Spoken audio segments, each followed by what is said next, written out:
বন্ধুরা, আজকে নতুন একটি রেসিপি নিয়ে আবারও চলে এলাম। আজকে তোমাদের সাথে শেয়ার করব শাকের ডাঁটা এবং ট্যাংরা মাছের চচ্চড়ির একটি অসম্ভব সুন্দর রেসিপি। এই রেসিপিটি পুরোপুরি দেখতে অবশ্যই শেষ পর্যন্ত সাথে থাকবে। খুব সহজে আমরা রান্নাটি তোমাদের সাথে শেয়ার করব। আর এই অসম্ভব সুন্দর রান্নাটি অবশ্যই বাড়িতে ট্রাই করবে, আশা করি খুবই ভালো লাগবে। তাহলে আর কথা না বাড়িয়ে চলো আমরা মূল রান্নায় চলে যাই। যারা এখনও সাবস্ক্রাইব করেনি তারা সাবস্ক্রাইব করে দিই, যারা সাবস্ক্রাইব করেছে অবশ্যই বেল বাটনটি ক্লিক করে রাখি। প্রথমেই আমরা কড়াইতে সরিষার তেল দিয়ে নিচ্ছি।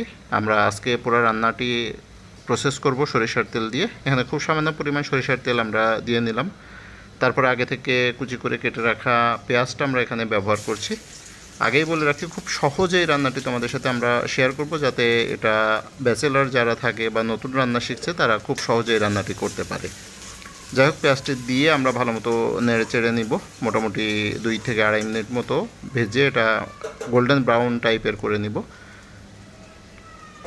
যেমনটি দেখছো এখানে আমরা মোটামুটি নেড়ে চেড়ে ভালো করে এটা ফ্রাই করে নিচ্ছি। যতক্ষণ পর্যন্ত হালকা গোল্ডেন ব্রাউন কালার না আসছে ততক্ষণ পর্যন্ত এটা ভেজে নিচ্ছি।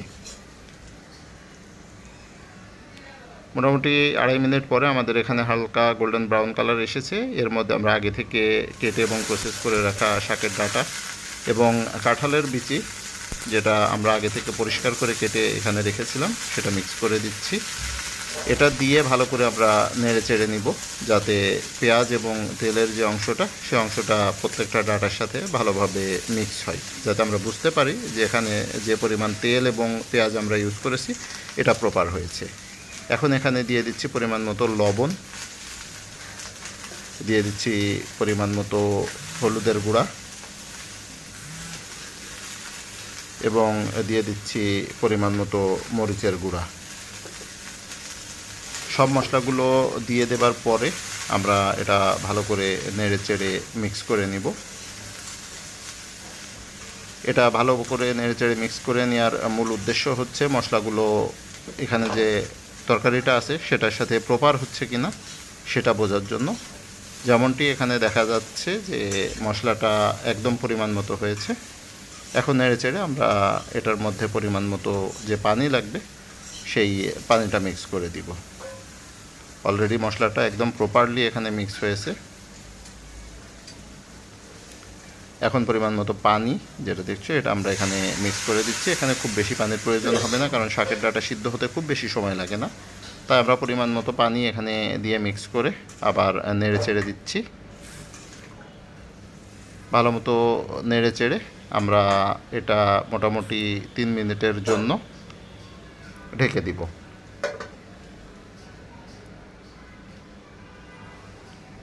3 মিনিট পরে আমরা এটা আবারও উঠিয়ে আবার এটা ভালো করে নেড়ে চেড়ে দিব, যাতে প্রত্যেকটা ডাঁটা এবং কাঁঠালের যে বিচিটা এটা প্রপারলি সিদ্ধ হয়।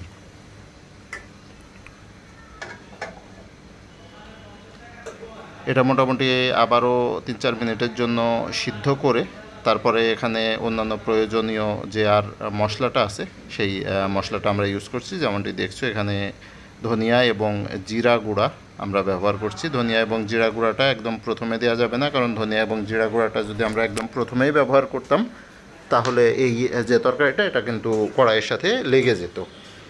যাই হোক, ধনিয়া এবং জিরা গুঁড়াটা দেওয়ার পরে আমরা এটা নেড়ে চেড়ে ভালো করে মিক্স করে নিচ্ছি। মিক্স করে এটা আবার 5 মিনিটের জন্য আমরা ঢেকে দিলাম। 5 মিনিট পরে আমরা এটা আবার উঠিয়ে নিলাম। উঠিয়ে এখানে আগে থেকে প্রসেস করে এবং ভেজে রাখা যে ট্যাংরা মাছটা সেই মাছটা এখানে দিয়ে দিচ্ছি। মাছগুলো সুন্দর করে সাজিয়ে আমরা তরকারির উপরে দিব, যাতে মাছগুলো প্রপারলি সিদ্ধ হয়। যেমনটি দেখছো আমরা মাছগুলো সুন্দর করে সাজিয়ে এখানে দিয়ে দিচ্ছি। এটা দেবার পরে আমরা ভালো করে নেড়ে চেড়ে দিব এবং দেখব যে এটা পানিতে আসলে ভালো মতো সিদ্ধ হবে কি না। আমরা একটু নেড়ে চেড়ে ভালো করে এখানে মাছগুলো প্রপার প্লেসে এটা দিয়ে দিলাম। এখন আমরা এটা আবারও 5 মিনিটের জন্য ঢেকে দিব। এখন 5 মিনিট পরে আমরা এটা উঠাচ্ছি। এখানে দেখা যাচ্ছে অলরেডি আমাদের কারিটি রান্না হয়ে গেছে। এবং দেখে মনে হচ্ছে এখানে যে ঝোলটা সেই ঝোলটা একবারে শুকিয়ে গেছে, আসলে তা না। একটু সাইড থেকে আমরা দেখানোর চেষ্টা করি যে এখানে কি পরিমাণ ঝোল আমরা রেখেছি। সাইড থেকে একটু দেখাই আপনাদেরকে যে এই যে এখানে পরিমাণ মতো ঝোল আমরা রেখেছি, যেটুকু কারির জন্য আসলে প্রপার হবে। যাই হোক, এই অসম্ভব সুন্দর রান্নাটি অবশ্যই বাড়িতে চেষ্টা করবেন, আশা করি ভালো লাগবে। ভালো লাগলে অবশ্যই বন্ধুদের সাথে শেয়ার করবেন, সাবস্ক্রাইব করে সাথে থাকবেন, বেল বাটনটি অবশ্যই ক্লিক করে রাখবেন, নিয়মিত দেখতে থাকবেন। পরবর্তী রান্নায় অবশ্যই দেখা হচ্ছে, ততক্ষণ পর্যন্ত ভালো থাকবেন।